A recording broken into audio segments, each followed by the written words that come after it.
is it with these people rescuing turtles? Why bother? People ask us all the time, why do you do this? And sea turtles are endangered. The Kemp's Ridleys are critically endangered. The Kemps! And if they disappear, they're gone forever.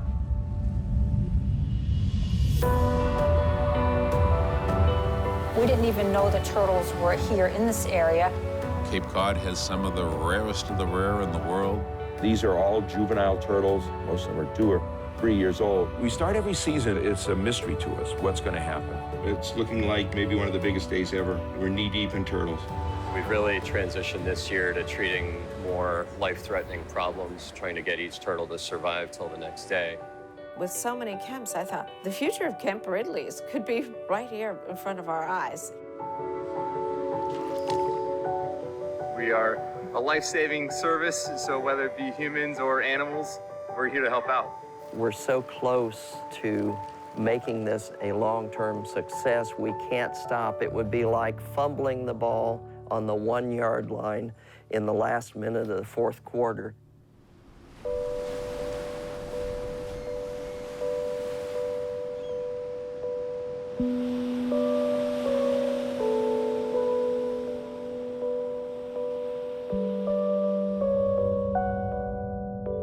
Sea turtles, globally, are in trouble. Human activities are largely to blame. We've had a tremendous impact on turtles. We have driven the sea turtles and all turtles in different parts of the world to the edge of extinction. Turtles are such an ancient creature. You know, they go back so many hundreds of millions of years and they've lived on the planet far longer than we have. And yet, as a group of organisms, they're among the most imperiled simply because they don't seem to deal well with the 21st century. Conservation efforts around the world are doing what they can to save all sea turtle species. To help keep a species from going extinct, it's a long-term undertaking that must involve a lot of people from various agencies and various countries throughout the range of the species working together to protect various life stages of that animal. This is a Kemp's Ridley sea turtle. This turtle species is the smallest, rarest, and most in danger of extinction.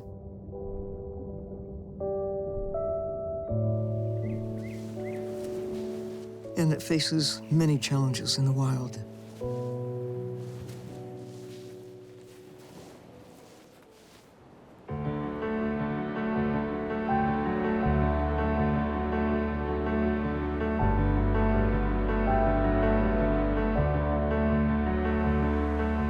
In the fall, as the sun recedes, the cold of November and December chills the waters of Cape Cod Bay.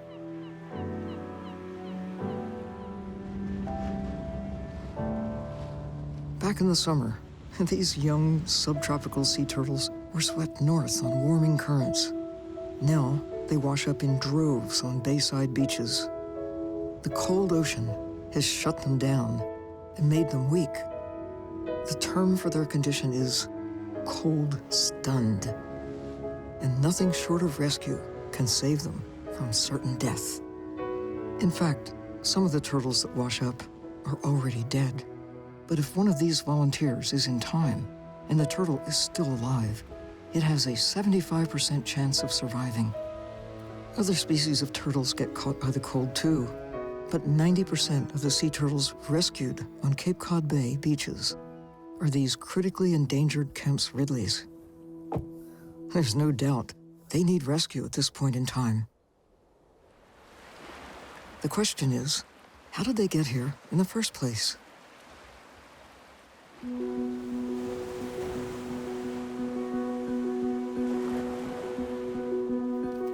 How did a sea turtle, born on a warm, remote Mexican beach, far to the south, wash up half dead on a cold, windswept beach far to the north?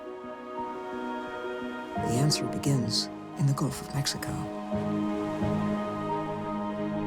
10 to 15 years from now, this baby hatchling may return to the beach where it was born to nest and lay eggs. On its journey to adulthood, it will face many difficulties. only 1 in 1,000 of these hatchlings will make it. Their journey begins by swimming up to 30 hours to reach the Gulf of Mexico current.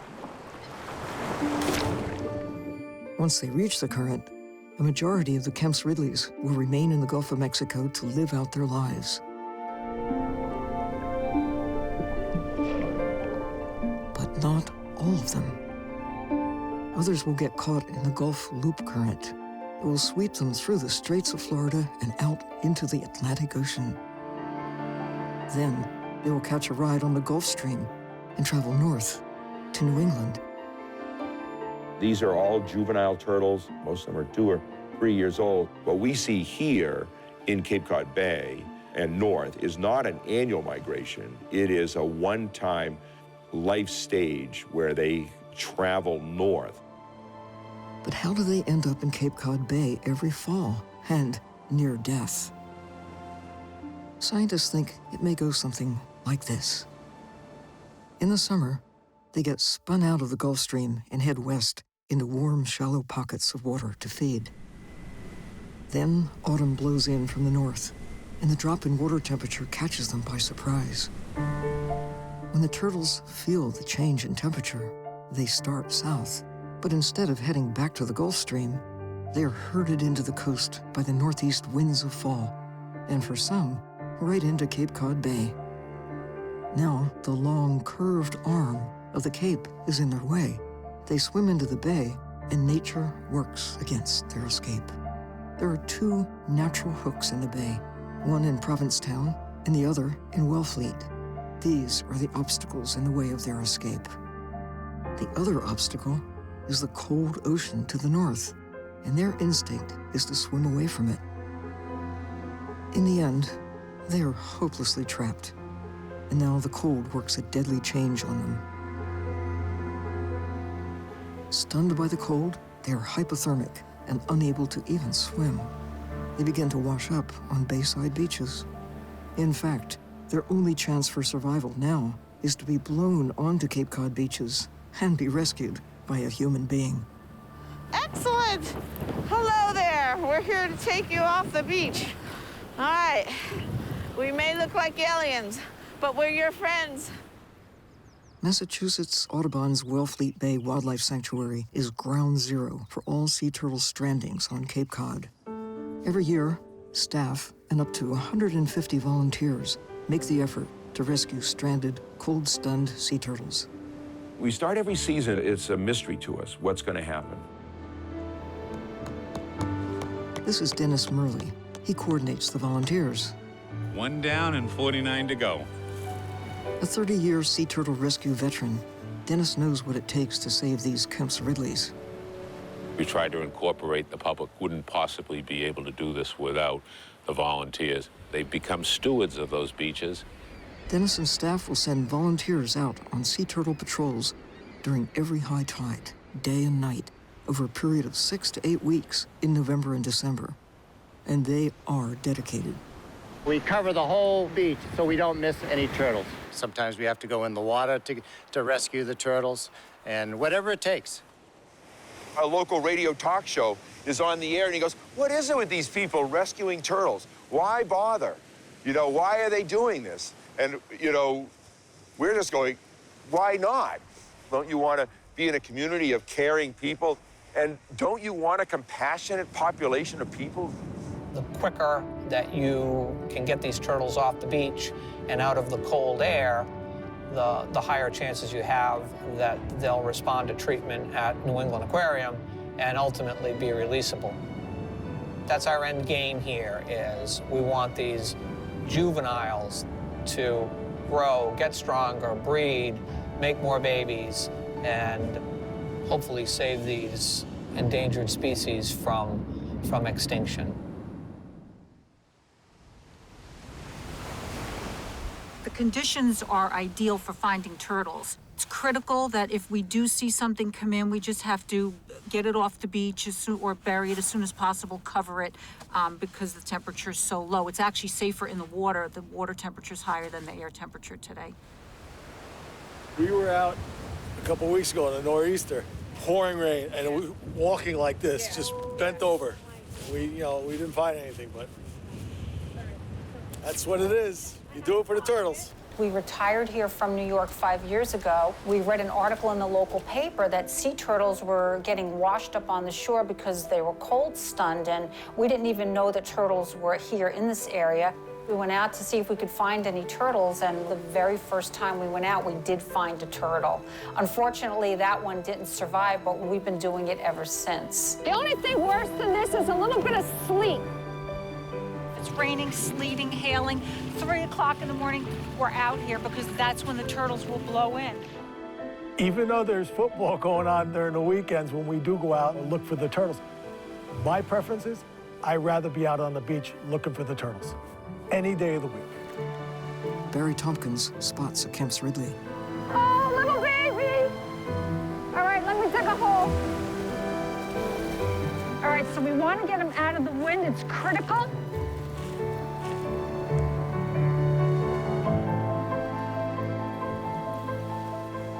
This seagrass will help stabilize the cold-stunned sea turtle and keep its core body temperature from getting any colder. There's another one!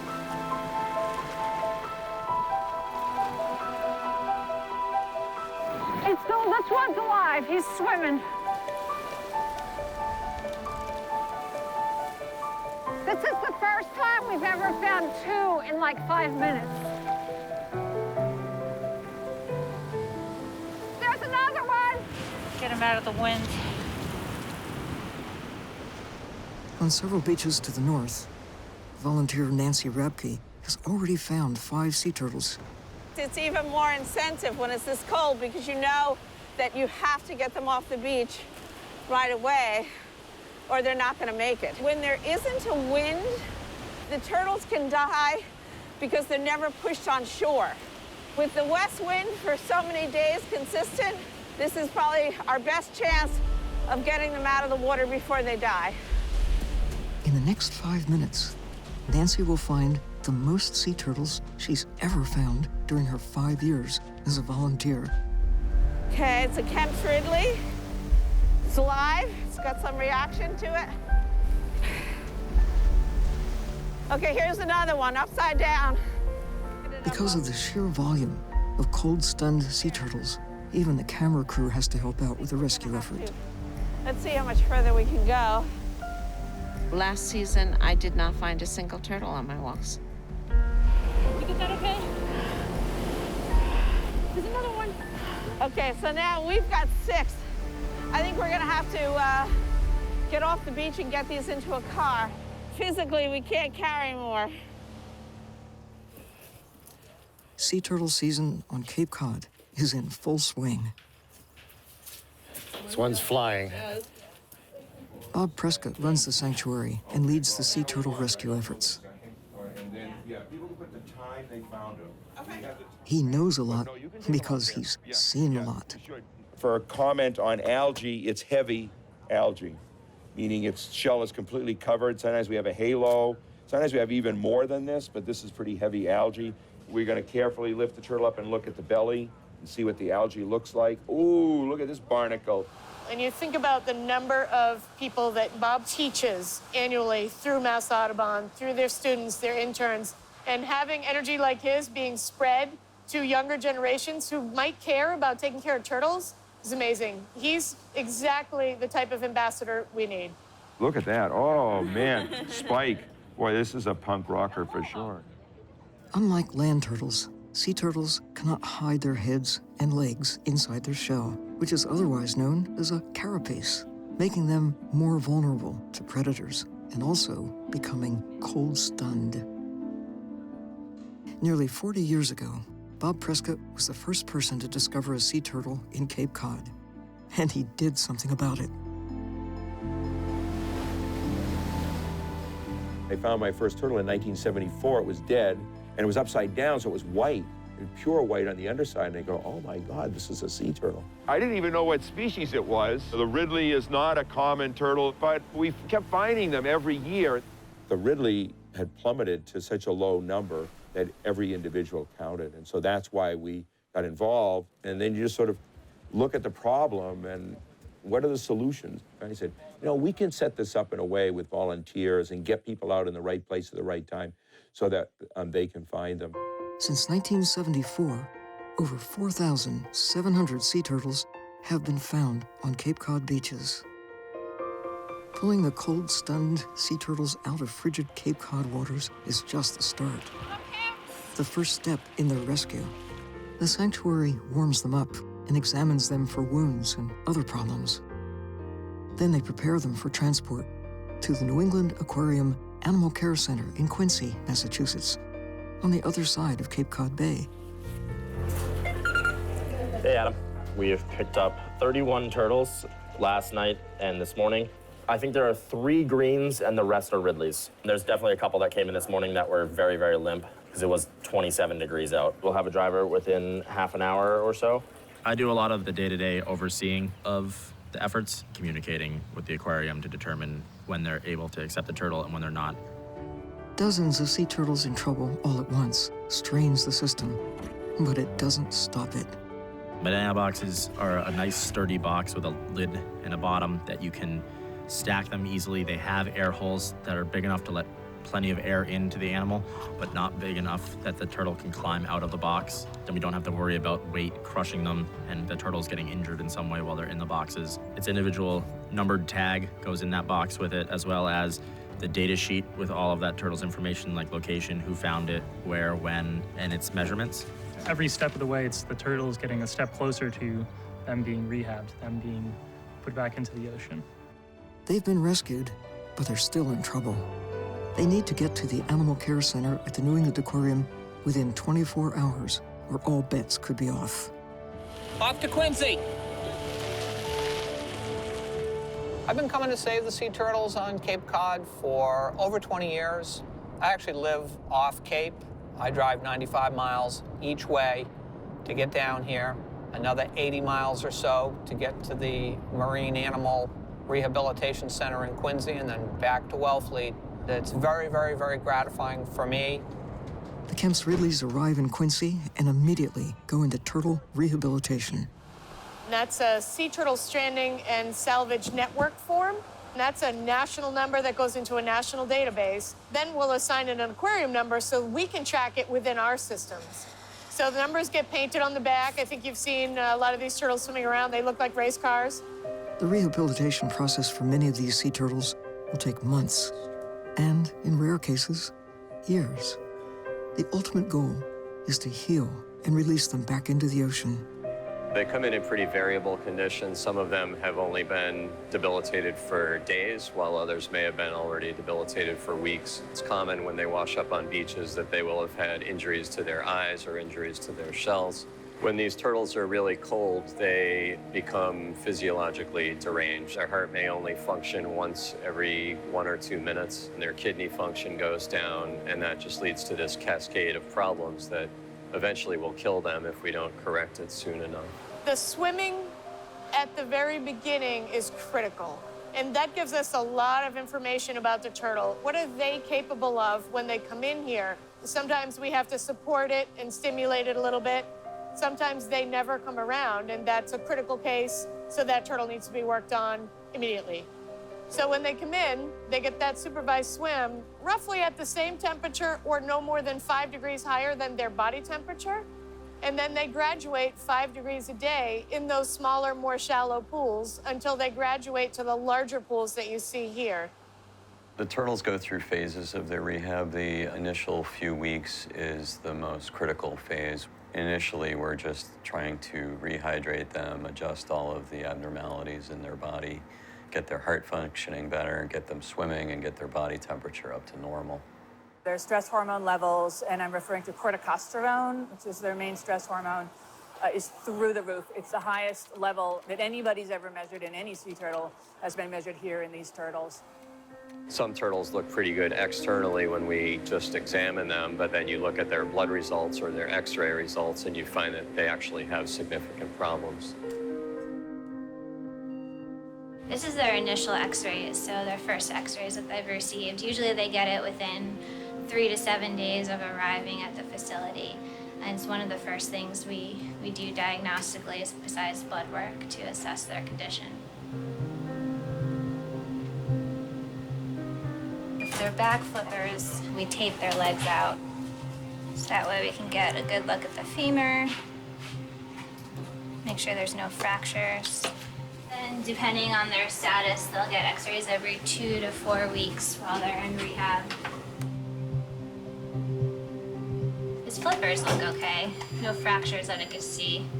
But you can see signs of pneumonia with this like honeycomb pattern here. So this one looks a lot worse than the one before. From the beaches of Cape Cod to the Animal Care Center in Quincy, Massachusetts, this pattern of effort, rescue, and rehabilitation of Kemp's Ridley sea turtles repeats itself every fall and winter. But it's just one piece of a bigger picture of rescue and conservation of the species. We feel that a number of different conservation avenues are relevant to saving endangered species, and our part of the story is trying to help these juvenile turtles to get through this event and become adults that can breed someday. In order to save a species, scientists would first have to learn more about it. The Kemp's Ridley was identified in the late 1800s by an avid naturalist from Florida. Richard Kemp first described it, and that's why it has his name. No one knows where the name Ridley came from. It may be a derivation of Riddler or mystery. No one knew where it was nesting. It was finally discovered on June 18, 1947 by Andres Herrera, a Mexican engineer. It took him over 2 years and 33 flyby surveys to find the elusive Kemp's Ridley sea turtles. He filmed one of the most important artifacts that has been used to help recover the species. He located the Kemp's Ridley's primary nesting beach in Rancho Nuevo, Mexico, and captured a biological phenomenon known as the arrobado, meaning the Great Arrival in Spanish. 40,000 female Kemp's Ridley sea turtles were estimated to be nesting at the same time on this day. By the time Herrera's film reached scientific circles in the 1960s, their nesting numbers had plummeted, with only a mere fraction of the 40,000 nestings at one time. The Kemp's Ridley was hunted for turtle meat, their eggs prized as an aphrodisiac, and turtles were drowned in fishing nets in the Gulf of Mexico. To prevent extinction of the Kemp's Ridley, it became an urgent goal for scientists to figure out how to increase their nesting numbers to what they were in 1947. Humans would need to intervene to get the Kemp's Ridleys back on track. In 1966, the Mexican government began to monitor Kemp's Ridley nesting beaches. And in 1978, Mexico and the United States formed a joint effort to protect nesting beaches in Mexico and reestablish nesting beaches in Texas. It's called the Kemp's Ridley Binational Restoration and Enhancement Program. In the United States, it was led by the National Park Service in partnership with 25 other organizations. The Kemp's Ridley Binational Project is one of the longest binational projects, Mexico-U.S., in existence. We're over 37 years, multiple administrations in both countries, but the biologists are still there in the trenches. Gladys Porter Zoo, we assist our Mexican colleagues in setting up operations to protect the Kemp's Ridley turtle nesting females, eggs, and hatchlings at 6 different sites in Mexico. By 1978, the first year that we had a binational team on the beach working together to save Kemp's Ridley, the modelers were saying it couldn't be done. The few turtles we had left were very genetically diverse. But nestings dropped to a low of only 702 nests in 1985. About 10 to 12 years after the beginning of the binational program, we started to see the population level out as opposed to continuing to decline, and then this gradual upswing. The success of the program was also realized in Texas. For the first time in decades, Kemp's Ridleys are once again nesting on U.S. beaches. Kemp's Ridley is a native nester here. Potter Island National Seashore is the most important Kemp's Ridley nesting beach in the U.S. More than half the Kemp's Ridley nests found in the U.S. are located here at the National Seashore each year. The National Park Service, along with other federal and state agencies and officials from Mexico, began the project in 1978 to try to form a secondary nesting colony here as a safeguard for the species against extinction in case some sort of a political or environmental catastrophe was to occur at the main nesting area in Mexico. There could be a safe area in the U.S. where Kemp's Ridleys could nest and be protected.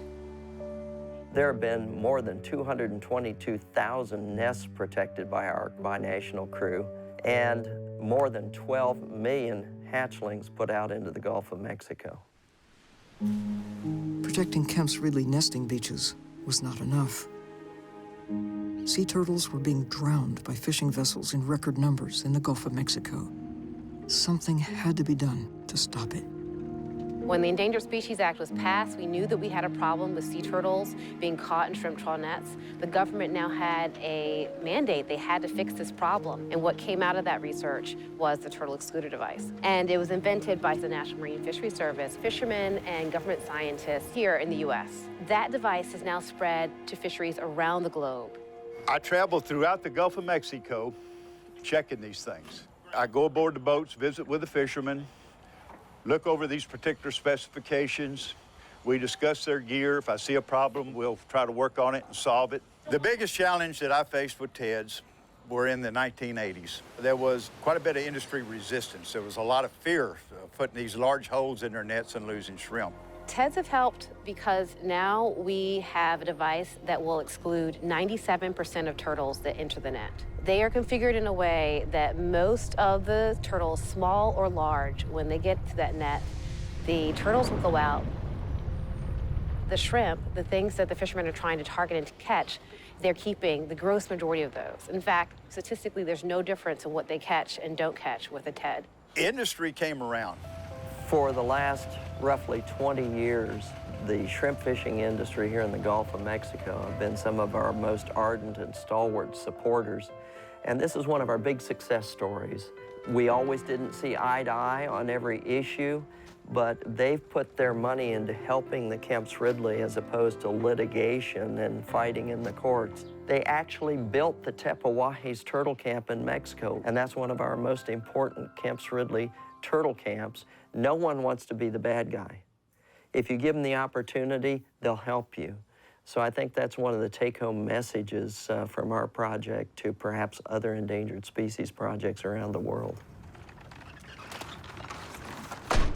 With rising numbers, the Kemp's Ridley was heralded as an endangered species success story in the making.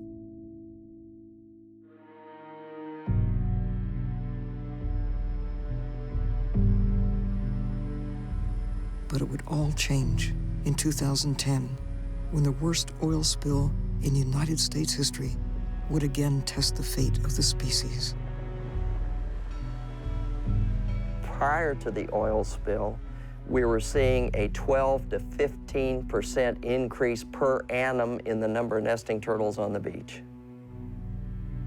Prior to the oil spill, we were highly encouraged that we'd be able to soon downlist the turtle and then ultimately delist the turtle, but that kind of took a nosedive. It's going to take years to sort out all the ramifications of what happened to the Gulf of Mexico environment and microhabitats within the Gulf, prey species, chemical residuals in terms of reproductive viability or fecundity. Those are all questions that are still out there as we look at turtles because they don't do anything fast. Every species has its place in the ecosystem, and they're all important. And so if you take one out, it affects everything else. Scientists are not sure which of the species in our complex ecosystems, if removed, will cause the ultimate collapse. So it's essential that the Kemp's Ridley link in the marine ecosystem not be broken.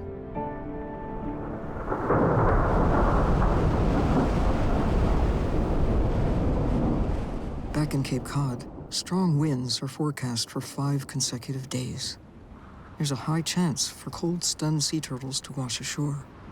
It's looking like maybe one of the biggest days ever. We're knee-deep in turtles. Generally, we just ask that you leave them there and let us come and collect them.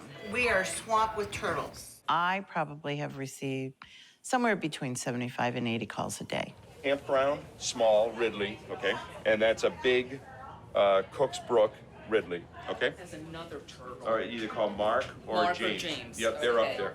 Do you have a staff? We have no staff, Bill. They're everywhere. Everybody's at a different time. Okay, I'll bring them back. They're coming in, and they're coming in like barrels. With so many sea turtles washing up, volunteers are being permitted to bring sea turtles directly to the sanctuary. These are from Thumpertown. This one's Nauset. These are from Fisher Beach. It's Kemp's Ridley. We don't see that size in this species very often. One green and one Kemp's from Cornhill Beach and Truro. This is Silver Spring. Yeah, close the door. It's getting cold. Bloody.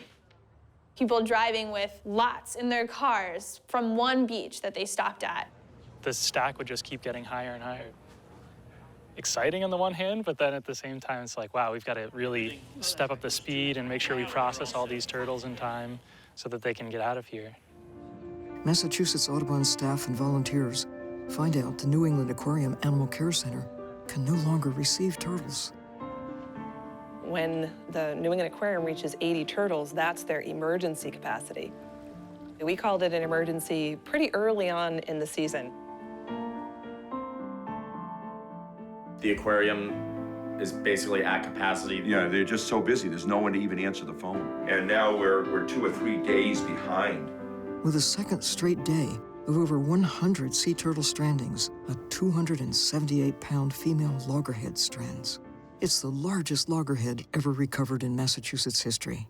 We're going to need to do something with that loggerhead. We're going to have to get a crew together and either rock it or move it, because it's not looking particularly good. It's been pretty calm. You know, we're still getting, you know, not much from the eye now. Because this loggerhead's not doing so hot, we're going to try and get it up there tonight.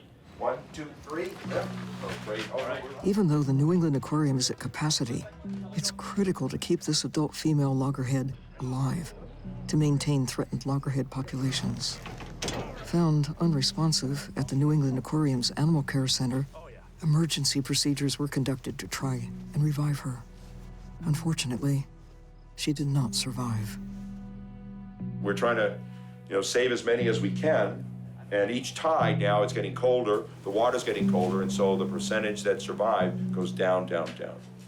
And we're quickly approaching the biggest year, which was 413. But if we're getting 30 or 60 or 100 turtles a tide, 3 tides from now, is that 300 more turtles? I don't know where we're going to put them. With the most sea turtles they've ever had at the New England Aquarium, staff, volunteers, and interns from all over New England work around the clock. We are used to receiving 50 or 80 or maybe 100 turtles per year in some years. This year is exceptional in the number of turtles that we received and the speed at which we receive them. So we've really transitioned this year to treating just more life-threatening problems, trying to get each turtle to survive till the next day. We have a lot of really sick turtles here. We've got to hunker down and we've got to treat these turtles to the best of our abilities. When you think about these hours that some of us were getting here at 3:30 in the morning to open up for a 4 a.m. team meeting, and then still being here at 6 o'clock that same night, and then getting up and doing a similar thing the next day, 6 weeks of that got pretty tough. If we can help, then we want to be able to help. So there are folks here today from the National Aquarium in Baltimore, from the Mystic Sea Life Center, and from the Virginia Aquarium. We really like to have each other's back like that because all of us work on limited resources, and we know that when a big event happens, folks that are here are going to get tired quickly if they don't have some help. So it really is a critical time.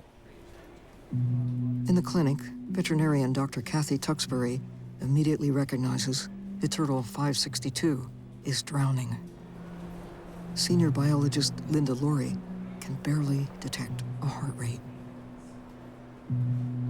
Dr. Tuxbury recommends giving emergency drugs to stimulate the turtle's heart. It's still uncertain if the sea turtle will survive or not.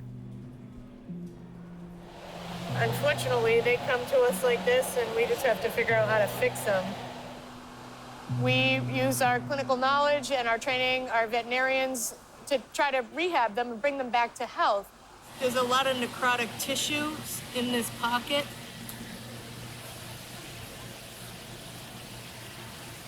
Wow, does that smell bad? Turtle 564's injuries are extensive, located almost everywhere on its entire body.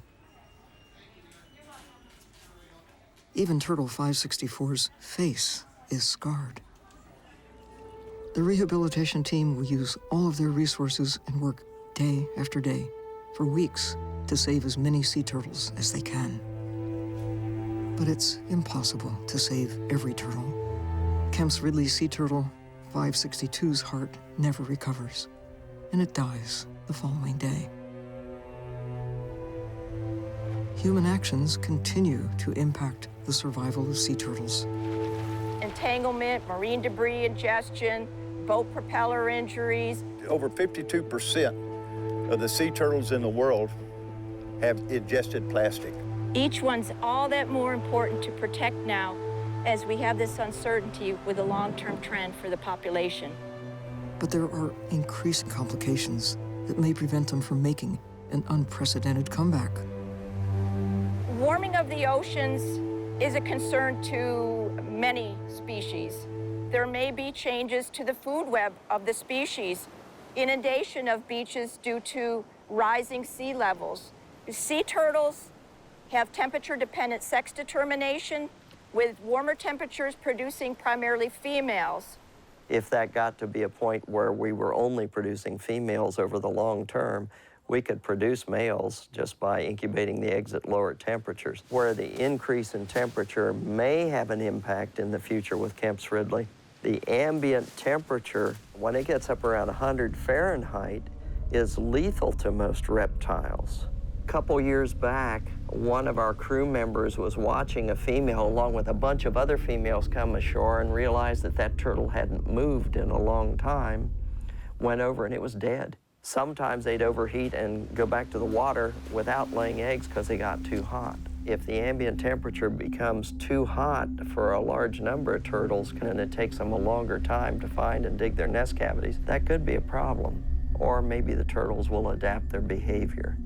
That remains to be seen. Over 99% of the world population nests along Mexican beaches. I think everyone realizes that there have been some difficulties in parts of Mexico over the past couple of years. That's added one more piece to the difficulty in doing our job. In a 3-month period, we could go back to where we were 40, 50 years ago, and if somebody were to get in there and start exploiting that population, we could lose everything. We're so close to making this a long-term success, we can't stop. It would be like fumbling the ball on the 1-yard line in the last minute of the fourth quarter.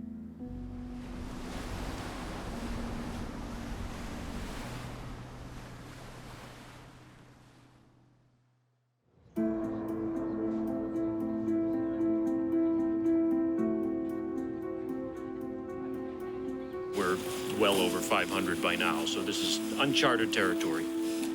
Ordinarily, we get the turtles out of here within 24 hours, but because there's such a lag now with all of the turtles, the aquarium thought it would be good to get somebody down here to begin the triage process.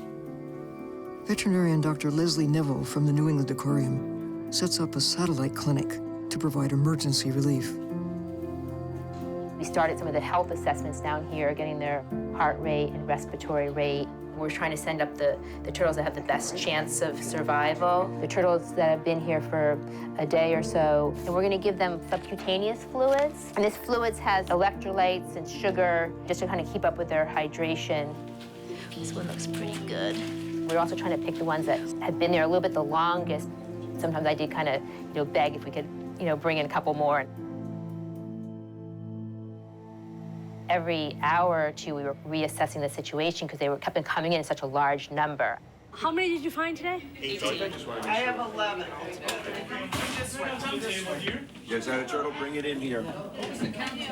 We're up over 700 turtles. With hundreds of sea turtles backlogged and waiting for transport to the New England Aquarium, for the first time, cold-stunned sea turtles are swum at Massachusetts Audubon's Wellfleet Bay Wildlife Sanctuary. The big thing about swimming is gets their heart rate, blood flow, everything moving along and helps to stimulate them. I think that probably helps save more of them if they had just been sitting there in the box. A crisis situation. Dedicated volunteers continued to patrol beaches, drive turtles to the aquarium, and also hydrate and swim the sea turtles. Bill Allen has rescued over 100 sea turtles in 12 years, the most by any volunteer. This season alone, he will have found another 100 stranded sea turtles, many of them Kemp's Ridleys. You kind of coax them along, give them a back rub, and that kind of stimulates them. These turtles have a zest for life that's absolutely incredible, because they're Gulf of Mexico turtles. They like 80-degree water, and it's 45-degree water or 30-degree temperatures, and yet they still can survive.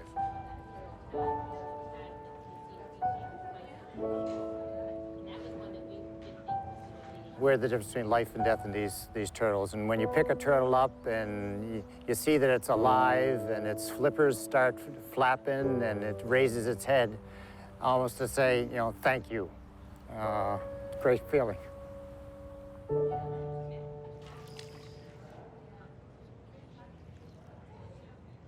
If this number stays this high for another few days, we're going to really run into trouble as far as, what we can do for the animals. With so many Kemps, I thought the future of Kemp Ridleys could be right here in front of our eyes. We're finally coming to grips with the total number of turtles that we're dealing with, and that it doesn't look like it's going to end. When this season hit, there were so many turtles that came in such a short period of time that all of our plans sort of went out the window. So as a NOAA Fisheries representative, I can look to see what facilities might have space and try to work with other states and other groups. And so we can try to get those turtles out to make room at the New England Aquarium. That's when we start to enlist folks like the Coast Guard. To free up the massive backlog, 243 sea turtles will be transported from the New England Aquarium to 10 different institutions for rehabilitation in Florida and North Carolina. By the end of today, we will have transported out more turtles than we had in our largest year ever for that whole year. If you were going to ship out 243 turtles in one day, we had to step back and look at the big picture. We had to look at longevity, at safety. It took a lot of teamwork and staying focused. These are turtles that may not be alive on the other end. So we transport out the stable animals. The sickest ones, we don't transport those. You just can't ethically do that. We called on our partners at the International Fund for Animal Welfare. They have an enormous live animal transport trailer that is climate controlled.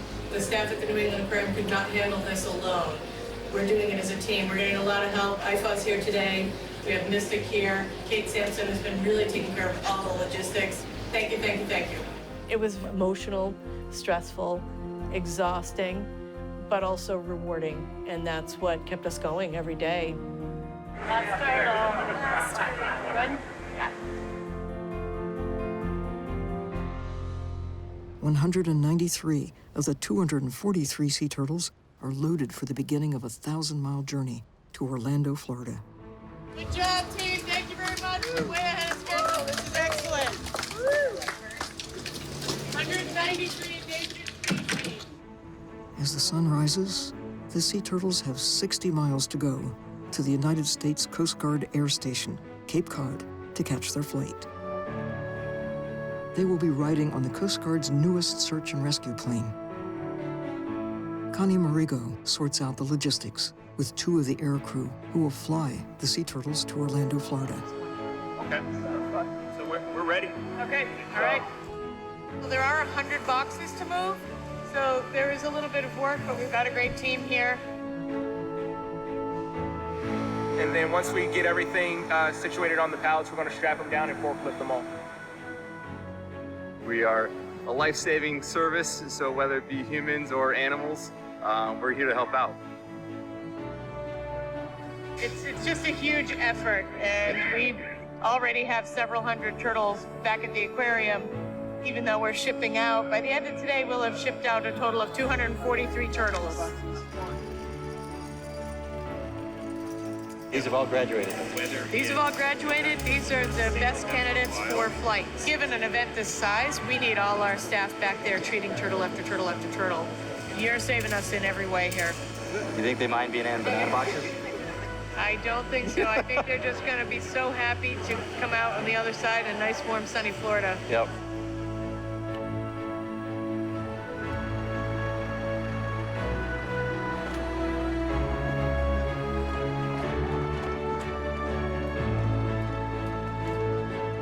It could very well be the largest airlift of endangered species, probably anywhere in the United States, quite possibly the world.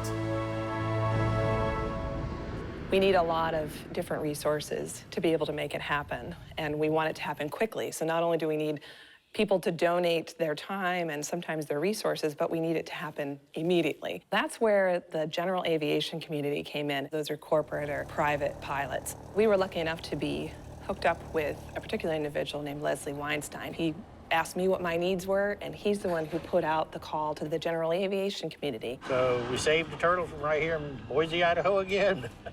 These people donated their time, their fuel, the use of their planes. They altered their schedules. They flew in from other areas to pick up turtles and then fly them.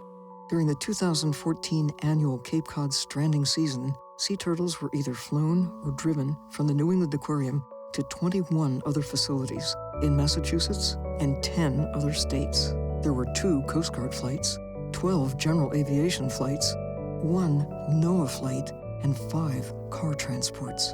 The 21 aquariums, rehabilitation centers, and sea turtle hospitals across the eastern seaboard and Gulf of Mexico received a total of 557 sea turtles that were stranded on Cape Cod. Those flights were so valuable. They are what allowed us to get through this season and provide care for all the turtles. There's no way that the folks in Massachusetts or even within our region could have cared for that many turtles. All the organizations came together, and it was just an amazing collaborative effort. During the 2014 season, a total of 1,242 sea turtles stranded on the bayside beaches of Cape Cod, triple the previous record of 412 stranded sea turtles in 2012. Why did it happen? So we have more juvenile turtles in the system. The Gulf of Maine, the body of water that Cape Cod Bay is part of, is getting much warmer. In fact, the Gulf of Maine is warming at a rate faster than any other body of water in the world. Another theory is that changing currents in the Gulf of Mexico are pushing more sea turtles into the Atlantic Ocean and the Gulf Stream current north to New England. Other theories are also being investigated. 37 of the most critical sea turtles remain at the New England Aquarium. After 4 to 5 months of rehabilitation, the sea turtles look healthier and stronger. However, they're still recovering, and it may take 1 to 4 more months before they can be released back into the wild. The determination of when they're releasable is based on reviewing their blood work, their x-rays, doing an exam of the turtle, how long they've been off their medications. The general rules are that any known infections have resolved, that they're eating well on their own, that they're swimming fine on their own. They have to be able to forage for themselves. They have to be strong enough to escape predators. You look at them and you say, this looks like a robust turtle that will survive in the wild. Many of the sea turtles found alive this season will survive, and Turtle 564 may be the ultimate survivor. This particular turtle came in from Cold Storage Beach in Truro, Massachusetts. He's been with us for 5 months now, and his name is Bald Eagle. This guy has multiple wounds that we're dealing with. The left front flipper abscess debridement site. I know, you feel the sutures. I know, it hurts. Last one. Excellent.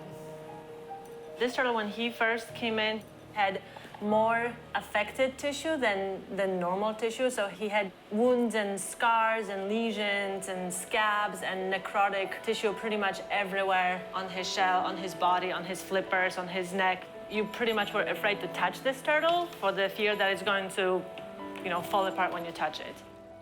Turtle 564, Bald Eagle, was released from Assateague Island State Park in Maryland on July 16, 2015. These rehabilitated sea turtles are released anywhere south of Cape Cod Bay. As juveniles, they feed along the east coast of the United States until they reach adulthood. They will then return to the Gulf of Mexico to live the rest of their lives.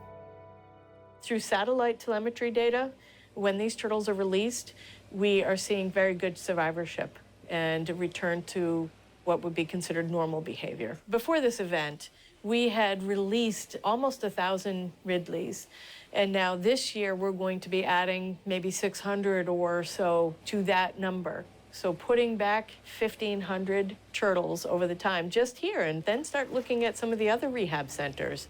I think that what we're doing here could have a very significant effect on the population, especially of the Kemp's Ridley. The mission for everyone in New England who are rescuing and rehabilitating the juvenile cold-stunned sea turtles is to help them to survive so they may live to become adults and contribute to the Kemp's Ridley population. This goal has been achieved. We had a really exciting observation in 2009 of a Kemp's Ridley turtle that had been found stranded, cold-stunned, in Massachusetts in 1999 and was held in rehabilitation at various facilities through 2003 through a group effort, then released and made her way here to nest on Padre Island National Seashore, and then one nest down on South Padre Island in 2009. She could have come up at other times too and not been observed, so we know we had at least 2 and maybe more. And if that female continues to live, and she could live, what, 50 years, 60 years? And if she lays her eggs, that's a lot of babies going back into this system that needed more and more turtles. Given that majority of these turtles that come here are likely going back to nest in Mexico, and we don't have very good coverage there in terms of looking for these little devices that we insert, the pit tag, we could have had over 100 turtles that have come back by now after 20 years that may have nested. This record really helps illustrate the ties that so many of us have together in this work of protecting the turtles that are found cold stunned, protecting the turtles when they're nesting on the beach, and protecting the eggs, all together, working together to help recover the species. It's very difficult to estimate how many people have helped with the conservation recovery efforts for this species. Certainly it's in the thousands, it's probably up in the tens of thousands.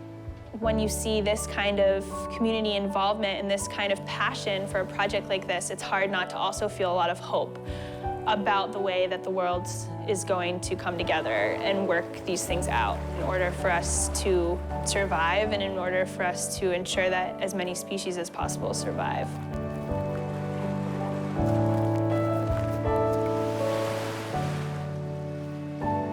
We can all have a role in saving the Kemp's Ridley and all life in the ocean.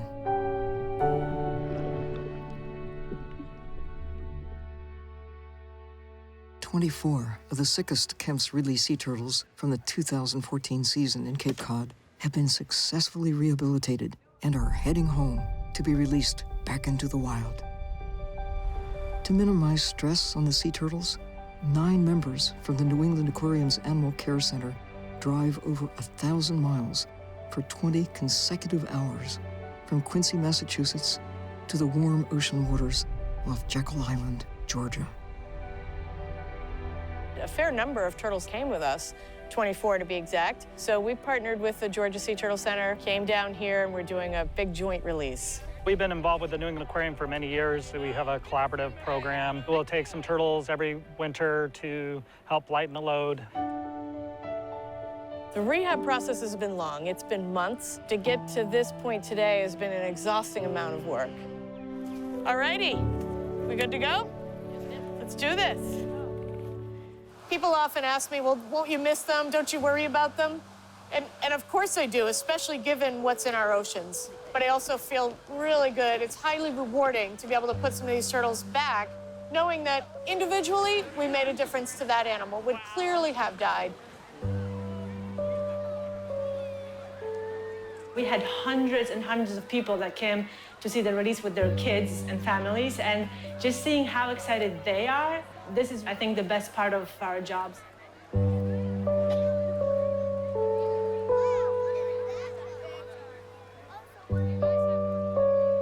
Hopefully some of those children are going to be growing up and becoming marine biologists and saving endangered species. This also makes it very worthwhile. Get up further out than that.